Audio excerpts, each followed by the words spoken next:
And LeBron James, they were great, combined for 50 points. But can we first give some love to two new Laker additions? In 2 games, they are showing up, they are showing out. Montrezl Harrell, Dennis Schroeder. Big game. Trez, 22 points, 10 of 13 from the field, 7 boards, 4 offensive. Schroeder, 18 points, 7-11 to go along with 6 dimes. They are fun. Yeah, I got to give Rob Pelinka and the front office some serious credit for picking up, those 2 players. Yeah. Both were candidates for Sixth Man of the Year of award last year. Montrez won it. Schroeder was runner-up. This reminds me of early 2000, 2001, the making of a squad that's going to be together for a little while, especially if Schroeder gets this extension we're talking about. We're talking about guys that'll be together. They look really scary tonight as a defending champion team. They look like champions tonight. Minus the, I think it was 10 or 11 turnovers in the first half. This team looked almost unstoppable. And I know that Dallas was missing a key player. But I thought on both ends of the court, Schroeder, Pope, Caruso, the defense was sticky. They made it tough for Luka Doncic. He's a great player, hit some great shots. But I think those 2 players, the addition of those 2 players, are going to yield some very good, consistent, productive basketball. And, you don't need AD and LeBron to score all the time. You got Schroeder who can score. Montrez he's an assassin in the post. He flashes in. You don't see that a lot anymore where bigs actually, they get in the paint and they spread out. How many times did you see his numbers? I said that. Every freaking play, it when seems like. When you see a player's numbers on the block, what do you do? You give it to him. Give him the rock. Immediately. And he flashes in like so big and wide and strong. So this team is going to be good. I know that they're going to be tested. But they got that ring ceremony game over, and they came to play tonight. James, I don't know if it's the hat or the analysis, but you are completely on point tonight. Look spectacular. Love everything you're saying. Last season, it was kind of a grab bag. Who's going to be the Lakers' 3rd best player after LeBron and AD, obviously? And it was kind of like a Rondo maybe some nights, Dwight Howard some nights, Kuzma, of course, can't forget Kyle. I think that race is going to be really dynamic this season. Will be Montrez as the 3rd best player of a particular game. Schroeder. Kuzma, again, kind of quietly doing his thing tonight. Yes, he did. Very, very much below the radar, but getting some rebounds, getting some scoring, looked assertive on defense too. But you just can't say enough about the job that the Laker front office did getting Montrezl Harrell, a surprise free agent signing for them. Remember, they had only $9.3 million. That was their highest they could spend for one player for this upcoming season, for this season in particular, the salary, and they did that. And, of course, getting Schroeder for a late first-round pick and Danny Green. 2 really good additions. No other way to say it. Look, we talk a lot here in the offseason about the many combinations that Frank Vogel has in his toolbox to go to. And I was writing a few down. I got 9 over here. And Dennis Schroeder and Montrezl Harrell were in 7 of those different kind of looks, those different kind of opportunities. It is no wonder we got the Woj bomb right before tonight's game about the Lakers already wanting to be in contract negotiations with the young point guard. He is one of those guys, we talked about it coming into this season, who can take off that pressure with a guy like LeBron James, who can really settle down the offense, but can be effective and impactful as well, all the while playmaking. No question. I think it was maybe the 3rd, maybe a little bit of the 4th quarter. AD was out of the game. I didn't even realize that he was out of the game that long, and they were able to keep it going. Schroeder hitting threes. He gets into the paint, and he hesitates. He shoots a floater. 3 layups for 3-point plays, and then Montrez offensive rebounds. They know how to sustain a game. It's almost like you got 2 all-star kind of caliber players. So I was very impressed with the way they played today. And then Morris played well. And you mentioned Kuzma. Not big flashy numbers, but very important plays defensively and hit some big shots offensively. So they were well-rounded, took the comeback, and then was able to, move ahead and surge on. So, yeah, I was very impressed. I know it's only game 2, but they looked like they were in championship form tonight as they were in the bubble. It was very impressive. And, James, you got to like this about Schroeder, all right? Earlier this month, he told the media I want to start, okay? He was a backup the last couple of years in OKC. After being a starter his last couple of years in Atlanta, and he was great as a reserve role. As you already said, he was the runner-up for the Sixth Man of the Year award last season. But make no mistake, you know, he got traded to the Lakers, 1 year left on this deal, and he said, I want to start for this team. And not only is he starting, he's excelling, and he's blending in perfectly. I thought the first game, maybe the shot efficiency wasn't there. Tonight, though, you know, he was firing on just about every number you could want. And Montrez, you know, anytime you go, 10 for 13? That's what I call a good night. And not just, you know, dunks and putbacks and that type of thing. Hit a little bit of range, a couple baseline jumpers, 14 to 16 feet. Shot looked nice. That's kind of a different look for him. If he's going to hit that stuff, that's really going to expand his game and help the Lakers as a whole. And he lets you know he's there. I mean, when he commits an offensive foul, it's an offensive foul. And you know he's there, and you know he's going to hit, and you know he's going to be physical. Yep.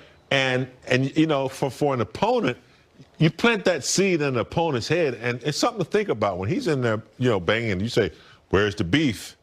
Montrez has got a lot of it. Oh, it's there. Speaking of physicality, after game one, we were thinking just 38 paint points for the Lakers. That seemed a little uncharacteristic. Tonight, they got out in transition, had 15 fast break points just in the first half alone. Wow. But let me read this stat to you, and you put it into perspective.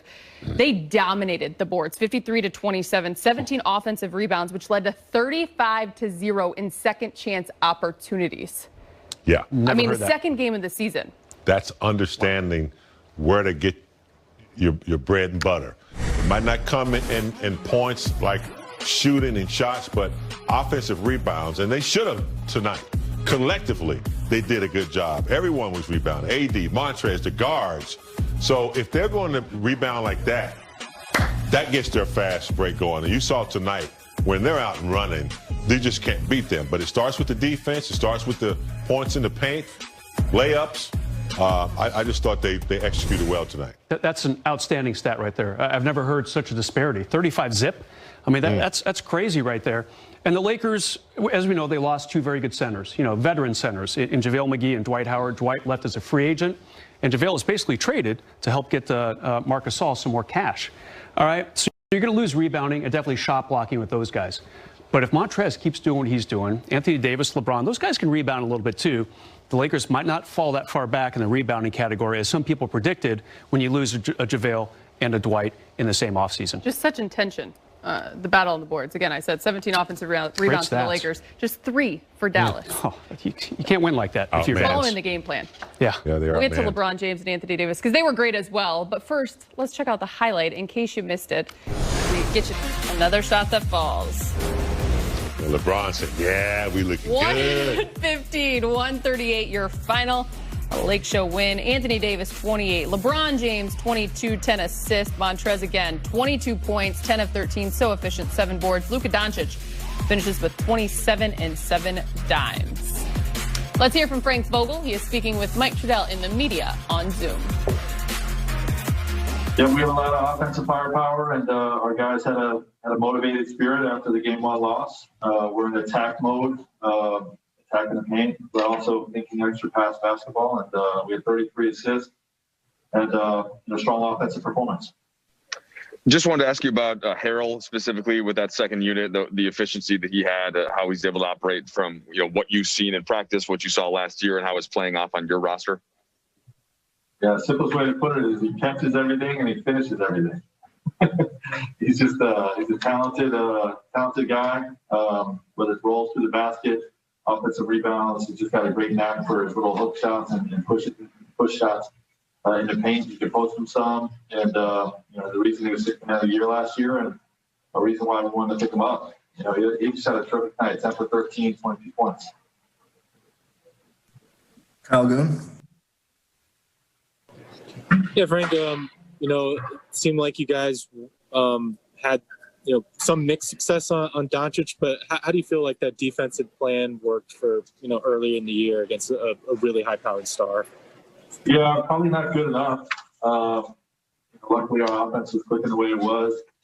But, I do think that we did a decent job on the three-point line. This team's capable of making 20-plus threes if you overcommit to your helps. And, we just try to compete as best we can with Luka in terms of shooting a low percentage, keeping them from making a lot of threes. and like I said, trying not to overhelp and open up their 3-point game. Dan Warkey. Hey, Frank. Is one of the hopes with this roster that you might be able to close games like you did tonight with either LeBron or AD on the bench because of kind of the firepower you have? And is that one of the advantages of Schroeder and Harrell? It's a dual-purpose thing. You know, we want to get, our depth, enough reps, whether it's returning guys or new guys, to get their legs on them, to get the rhythm and timing up, while also managing LeBron and Anthony's minutes early in the season. And, obviously anytime you can build a lead up enough where you can sit your starters towards the end of the game, that's always positive. Did you ever come close to putting him back in at all during that stretch? I'm always, cautious of how a game can turn. So, I didn't really, I never really mentally have them completely out of the game until I empty the bench. Dave McMenamin. Frank, what was the part of the offensive explosion do you feel like is most responsible for? You shoot almost twice as well from the three than you did in opening night against the Clippers. Is there a point where you guys find rhythm as a team because you haven't had that much time together? Is it a mix of the looks you're getting against the Mavs defense? What can you account for that? I think it starts with LeBron and Anthony playing at a high level. That puts a lot of pressure on the defense to commit, and those guys are willing passers. So, you move on to the basketball around with the firepower that we have and commit to the open shot. We're going to shoot a high percentage. And I'd also say we just have a number of guys playing well. Obviously, Trez and Dennis with his ability to get in the paint and create for others. Kuz played well. A lot of guys played well individually. But, again, when you have the type of guys that we have that can attack, still make extra passes when the help comes, you have a chance to have, to produce the way we did tonight. Jovan. Hey, Frank. The other day you said that you told Kyle that you wanted him to bring energy on both ends of the floor. What did you think of his energy tonight? He had a couple offensive rebounds, a nice block defensively. What did you make of his performance? Yeah, I think he's playing at a high level, and what I think he really improved upon last year is impacting the game in ways other than scoring. And, he's the defensive effort, the defensive glass, blocking shots like he did tonight on that one help side play. And then offensively, whether he has the ball or not, he's going to be really, really active.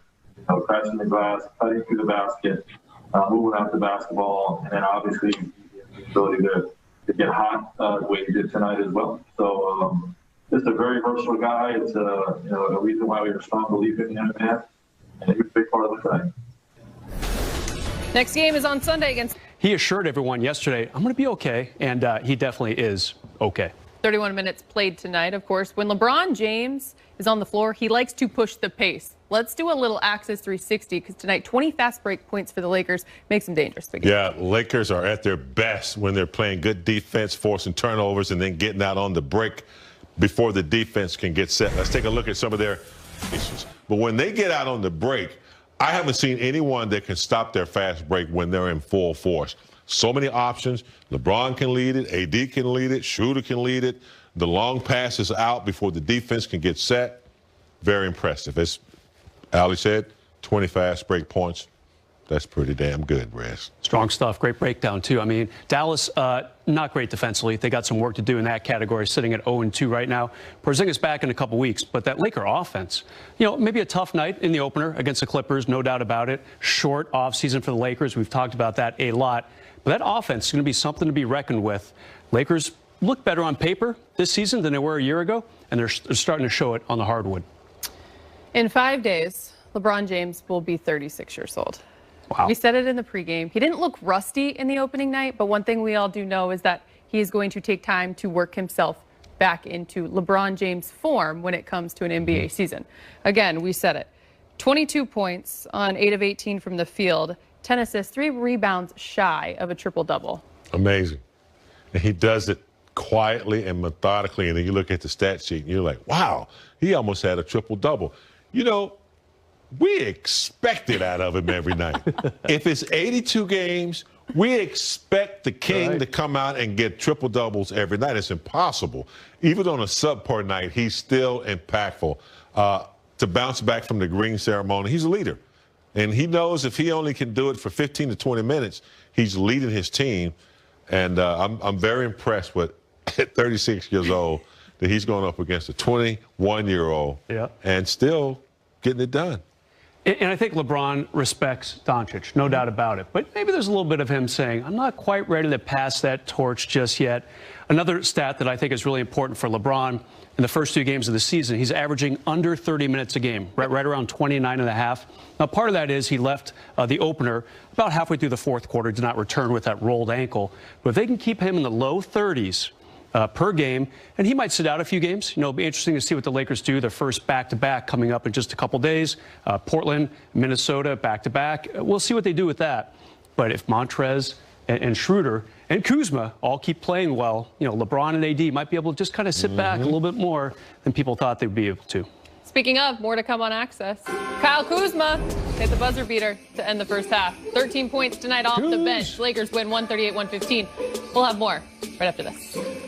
Fours won by the Lake show the offensive rebound, second chance points, assists. Much better from game 1 to game 2. Again, still so early. The 60-40 in bench points. Lakers taking a lot of pride in that depth and proving as to why they should be. We got to call Elias Bureau, see if that 35 zip is some sort of record, because that's massive right there. When was the last team got no points from second chance opportunities? Seems crazy. We just talked about LeBron James, Anthony Davis. When we talk about the 33 assists tonight, between LeBron James and Anthony Davis, guys, they combined for 15 of those 33. But AD, from the get-go, 9 points in the first. He had 18 at the half. I mean, was just dominating, finding his spots wherever he wanted on the floor. Hit the mark. Frank Vogel wants him to attempt 5 threes. He was 3 of 5 from deep. I mean, what more do you want from a guy who's rounding into form here in the season? And I wish Pat Riley would have let me just shoot 2 a game. He wants him to take them. Yeah, and you know what? He can knock them down. It just makes him more versatile, unstoppable. And if he makes a couple of assists early in the game, that clearly opens it up for him, because now they see him as a danger as an assist guy, because they know they have to leave somebody open. He's a smart player. I've seen him communicate with players defensively, running the fast break. He got his points kind of, you know, easily tonight. He ran the break. He dared them to come and double team. He'd make the assist, and then his shot selection is so versatile that you don't know how to guard him. You can't force him left. You can't force him right. You can't lay off of him. You can't get too close to him. Very impressive. Yeah, his numbers in the opener against the Clippers, a little quiet by AD standards, only 18 points. And look, he and LeBron might have these little valleys from time to time, especially in the start of the season with so little downtime during the offseason. But tonight we saw the full arsenal of Anthony Davis, whether it's passing, shooting. You know, he just did just about everything you could want a guy to do, no doubt about it. You know, people said that Luka might be or is the preseason MVP favorite if you're going to Vegas and trying to make a bet. Maybe AD should move up a couple pegs. In that conversation. Especially with an effort like tonight, very well-rounded. The thing that's been fun to watch, even though it's a small sample size, is we know what Anthony Davis can do alone. His potential in the offensive end. But when you're seeing this team gel and come together, just the many combinations, the many ways in which he can be a part of pick-and-roll situations, hit the assist aspect that he can bring to this team, it just makes him more dynamic as a whole, which is scary. We did talk about LeBron James and what he did tonight. Let's check out what we looked at in the pregame and kind of give an update, because when it comes to points scored on Christmas Day, he needed 35 to be up on top with the late, great Kobe Bryant. Now just, let me do my math, 12 behind. Next Christmas. Well done. Points scored on Christmas Day. He must have gone to Wisconsin. He did tie his good buddy Dwayne Wade for most games won on Christmas today with 10 wins apiece. Yeah, Oscar Robertson. That's big to pass him, James. Google him if you don't know him. The big O. James, I want to go back to you shooting threes. Riley never let you do that? Nah. you had to have a certain percentage. Yeah. I think it was you had to be 35% to even attempt one. So Byron and Coot were the only three-point shooters we had. Now, Kurt Rambis once told me, he said, if only Riley had let me shoot threes, it would have been game on. Yeah. Is that true? We didn't let Kurt shoot at all. He had his role. He stuck to it. Get the rebounds. Was a layup. Play some tough defense. Rambo. I like this hat, man. It's kind of cool. You look good, James. You look good. On out of here to the club tonight. Speaking of shooting and someone who really likes fashion, Kyle Kuzma scored 13 points off the bench. He's speaking with You can take some lessons from James tonight. Tell you. You guys rebounded the Mavs, able to dominate the board so well. You know, making them take tough shots. I think that was the biggest thing. Everybody tonight, you know, did what they had to do defensively on the floor and made them make tough shots, and they made some and missed some. And we were able to, you know, we hold them one shot off. All right, Brad Turner, please. I know, it's gonna get it. There you go, BT. About the play of the bench, especially you, Montrez, and Marcus Morris. How deep is this team? I'm sorry, Keith Morris. How deep are you guys, and how much are you guys able to help the starters out tonight? You know, we're a deep team. We have like five or six guys that at any given night can get you 20. And, you know, we all just, you know, come in and play with energy. You know, just try to keep the game afloat or take the game over. So. Right here. Kyle Goon, please. Hey, Coach, you know, what do you think helps this team in particular kind of advance its sort of understanding on offense and ability to pass the ball and understand? All right. All right. Can you hear me? All right, Kyle. I think we lost you for a second there, Kyle. Do you want to start over? Yeah. Just what helps these guys able to kind of blend on offense so well and be able to move the ball and understand where each other is going to be? Like I kind of said, you know, we got a lot of guys on this team, a lot of talented players. So, you know, the only thing that can really stop us is ourselves. So we just try to not take bad shots.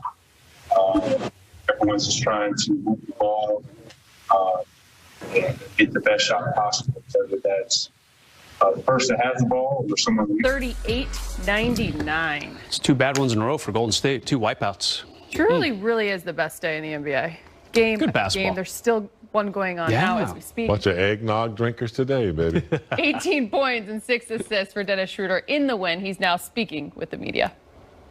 We had a great game tonight. Happy holidays. Can you just speak on just the continuity with the team and how you are able to gel together so quickly? I mean, they're making it easy for me, you know, the transition since the first day in practice. I think everybody came together.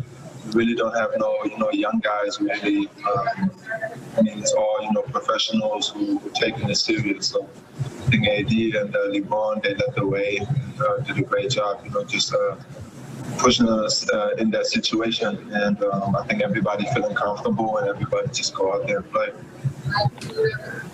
Kyle Goon, please. Hey, Dennis. Just being able to play a game like that where the team was so potent offensively on Christmas, are you just having fun? I mean, is this sort of the stage that you wanted when you came here?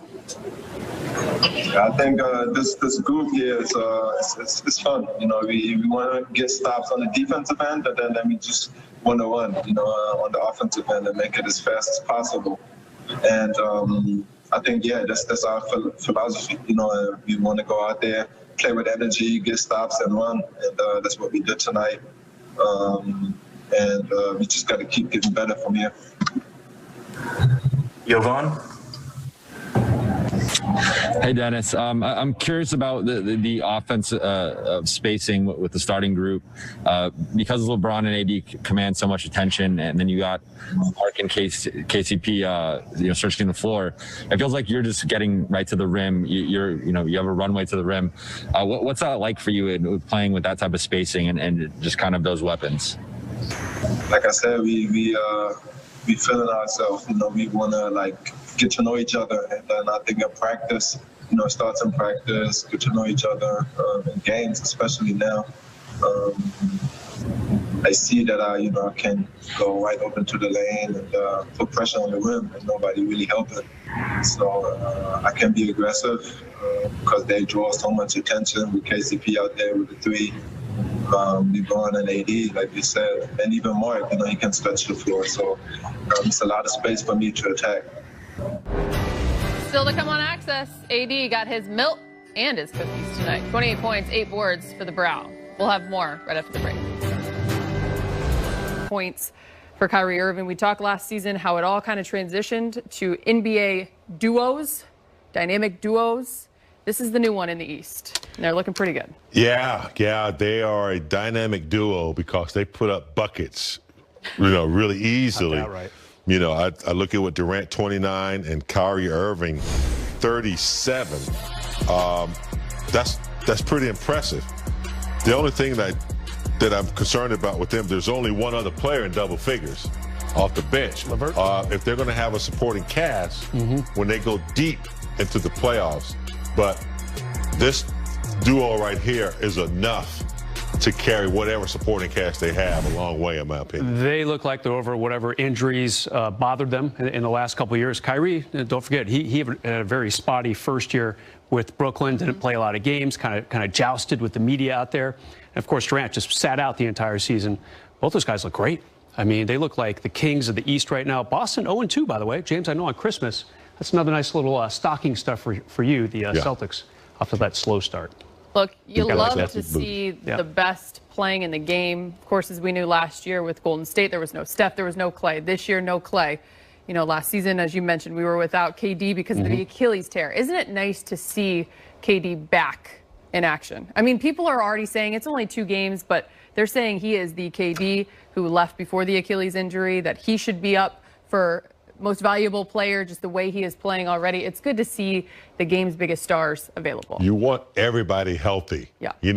Because that's what competition is all about. You want the best players on the floor, and you want them to be healthy. And it's good to see in the NBA, with the exception of a few players, Klay Thompson, unfortunate injury, it's good to see the league at full strength. That means every night that they show a game on TV or whatever, it's going to be superstars on each team, and that's what you want.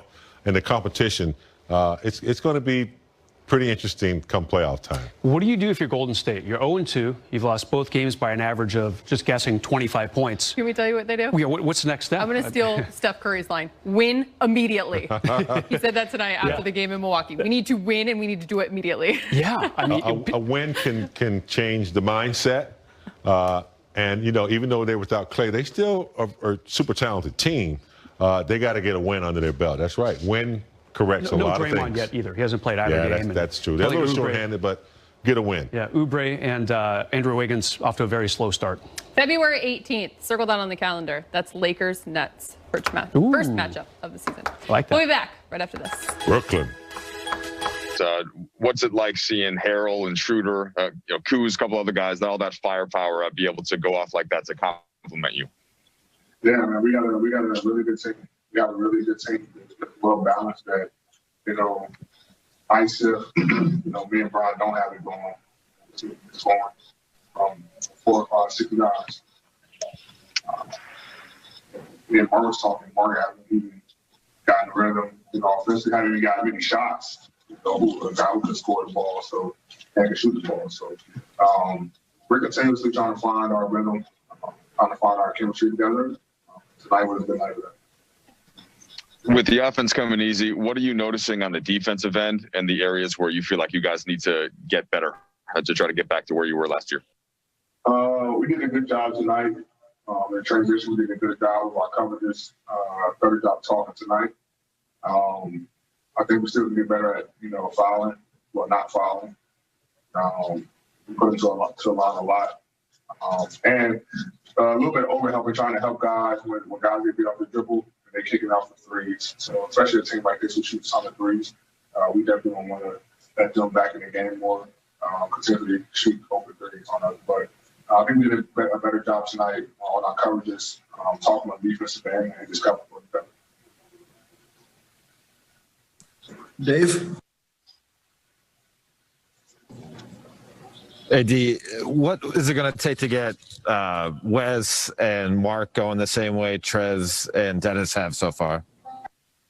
More time. I mean, both of those guys are experienced players. Both of those guys can make plays on both ends of the floor. Like I said, we got a lot of guys on our team. I mean, it's a good problem. And it's good, as they're working their way back into the swing of things and trying to find their rhythm, we can still have other guys come in and make plays for us. So they can take all the time they need to get back in the rhythm. Obviously, we asking a lot from them to come in. Let's play both sides of the ball. West Guard, one of the great books, one of the best perimeter players on the other team. And Mark do a lot for us on the offensive end, his passing ability, and on the defensive end. So we asking a lot from him. So we're going to give him time to get back in the rhythm and get used to our offense and playing with some of our guys. But as they come along, we still have other guys that can play for us. Kyle Goon? Hey, AD, there's some reports that Dennis is potentially, looking at doing an extension sometime during the season with the Lakers. And he said just now that he would love to if it can be worked out on both sides. What have you seen this last month about Dennis's fit within the organization? Did that really quickly. I only got a chance to play alongside him for I think 4 games now, 2 preseason, 2 regular season, and we're constantly doing that chemistry. He's a guy who wants to learn, who wants to be great, both sides of the ball. He's always talking, trying to figure out how he can get better and help the team. But what I see, he likes to hear so far, and that would be great to lock him in for the next couple years and be able to do something done. Dan Warkey? Hey, Anthony, Merry Christmas. I'm wondering, Frank said that he thought the loss against the Clippers didn't sit very well with you guys. I'm curious, after that game, there was a lot of talk about just sort of like how surreal it was that you were even back playing. What was it like in the 24 hours after that? Is that when like the kind of the loss part of it kicked in? And do you think that kind of helped you guys get more focused offensively or any of that stuff that happened early, more energy early in this game tonight? I think it was the film. We watched film and realized how we can be better on both sides of the ball. It was our first game together. Sometimes we have guys who sit out in preseason. You don't get that chemistry. And then we didn't really have much practice time. We were together for like 9 days at that time. And the more and more we get to play with each other, the more we're going to figure things out. But we went to the film and realized that we can be a lot better. And we pride ourselves on not losing 2 in a row. We did the same thing last year. We never want to lose 2 games in a row, so we know we want to come out and get this game. And come out with a lot of energy and effort. Guys felt a lot better body-wise and mentally. Obviously getting the rings was a big deal for us. And it just didn't feel like a real game. It felt also surreal. And we was able to come out tonight and put all that behind us and make sure that we did whatever we could to get to the win. All right, a few more. Melissa Rowland. Hey, D, you guys outscored the Mavs 35-0 tonight in second chance points. What does that say about your guys' effort? And then also Frank said that was a point of emphasis heading into tonight's game. Like, what does it show that you guys are able to respond so strongly to things that are brought up? Yeah, knowing that we got a lot of older guys, we do have a lot of practices, but we don't want to, overdo it in practice, but be on the court very long. So a lot of times it might be a mental practice where we walk through things and doing a lot of cerebral things. And, there's always an emphasis on crashing the glass. Myself, Trez, Schools, Bron, we want to get second chance points and kick it out to our shooters and to be able to make shots. So, anytime a guy, shoots the ball, we want to get 2, maybe 3 guys scratching the board and picking out some guys. We did a good job of that tonight.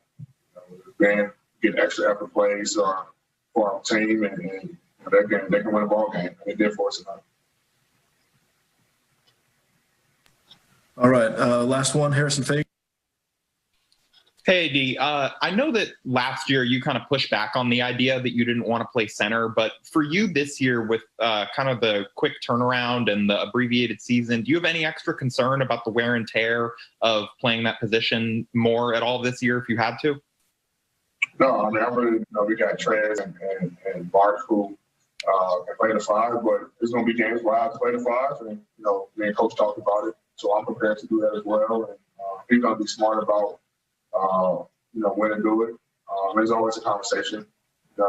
He has a great thing with talking to his players and making sure that we're always on the same page. So every time me and saying, "Hey, I play 5 this game," and I think it's not a good game, or I might come to him and say, "Coach, let me play the 5 tonight." I think it's a great matchup for me to play the 5, and we have a conversation about it and see where it goes. Thank you, AD. From one superstar to the next, here it is, LeBron James. It's always something. Ties his buddy Dwayne Wade for most wins on Christmas Day, each with 10. Let's hear from LeBron. He's chatting with Mike and company. Hey, LeBron, Merry Christmas. AD just mentioned that your guys are some of the things and the clear, obvious ways that you can improve from the first game. How did that correlate to the offense specifically tonight, just how crisp it was and how efficient both the starters and the bench were? We could have cracked 40 assists if we were more careless with some of our turnovers, especially in that second quarter. But the way we're moving the ball, the way we were sharing the ball, and just keeping everybody involved, keeping everybody feeling very comfortable on the offensive end, just comes from the film, like you said, that we dived into the last couple days. Any specific thoughts on just Trez and Schroeder and the way that they're able to create offense like tonight, and on a night where you and AD still do your typical efficient scoring, albeit in fewer minutes? Yeah, I mean that's what we have them for. We saw what they were able to do last year. Both with their respective teams last year. And their ability to score, their ability to be efficient as well, just adds to our firepower that we have. So, it was great to see that tonight. They both felt and seemed more comfortable in what we wanted to do, what we wanted to accomplish offensively, and it was big for our team. Dave? LeBron, Merry Christmas. I got 2 for you if I could. One of the notable Christmas Day moments of your career is playing in Staples Center on the Heat, catching an alley-oop off the glass from Dwayne Wade. Tonight, you were the guy throwing the alley-oop to AD. Can you talk about the parallel of those moments? Obviously, the setting is a lot different. Being in Staples Center for Christmas is just it's an unbelievable feeling. We had it last year. We played the Clippers with our fans here, and just rejoicing in the excitement from our fans, being a part of a beautiful, Christmas Day. But, being able to have the correlation of me catching lobs from D Wade in the past, and then me being able to switch it off and throw the lobs to ADs like tonight, it's definitely a blessing. And quick second one, if I could. You told us that wine was to be part of your rehab process to get that ankle right. Is there any side effect to the wine affecting that free throw in the third quarter, or what happened there? No, I told you the other night, when I drink, the wine goes from straight down to the left side of my body. Tonight, I shot the free throw with my right hand, so it did not have, it had bad side effects. So I'm gonna see if I can drink some wine. If I can shoot it down to the right side of my body, maybe it'll help my free throw, and I can give me a little bit more strength to where it doesn't hit absolutely nothing. So we'll see what happens. Maybe I need to drink upside down tonight, maybe vampire style. We'll see. Dan? LeBron, it's a bottle in both hands is usually what works. That's typically just from my experience. I'm curious. Obviously, you guys had a really clear identity last year, and the formula was pretty laid out for how you would win. How willing and open do you have to be for that formula to be changed when the parts change like the way they did this year? Or is it going to be? Is it the same formula? No, it's the same formula. I mean, our formula last year was to defend at a high level, rebound. And then on the offensive end, just sharing the ball. And we had 2 heavy hitters that we knew that could make big time shots and big time moments. But we also had complementary guys that we knew that we could get them the opportunities, as you guys see in the postseason. And it's the same. We have 2 heavy hitters, myself and an AD. And we also got some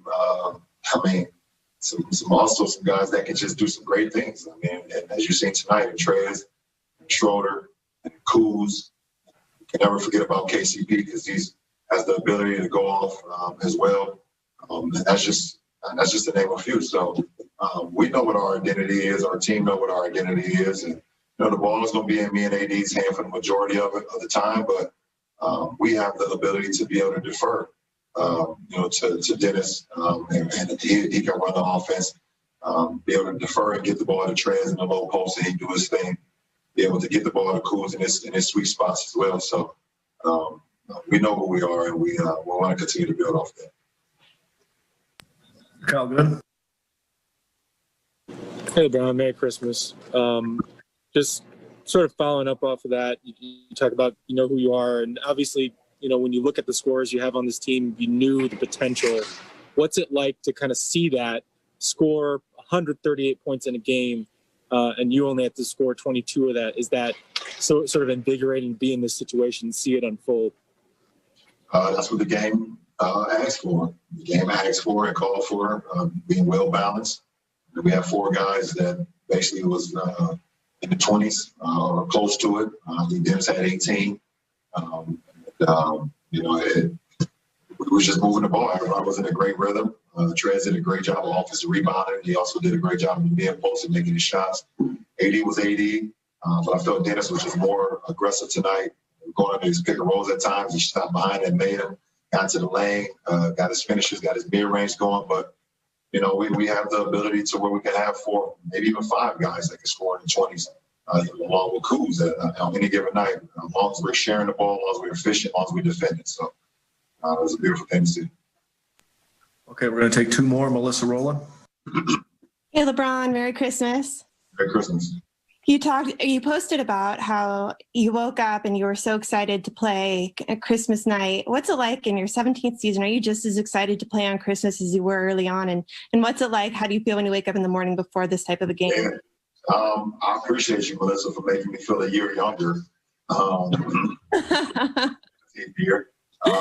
you. But I felt great. I mean, I woke up early this morning. We all have to, we have to do our testing, our NBA protocol testing. So I had to leave the house early to go test at our facility. And then I came back home and it was time to open gifts with the kids, which was a great moment. I watched some of the early game that came on at 9. I think it was the Pelicans and the Heat. I watched a little bit of that.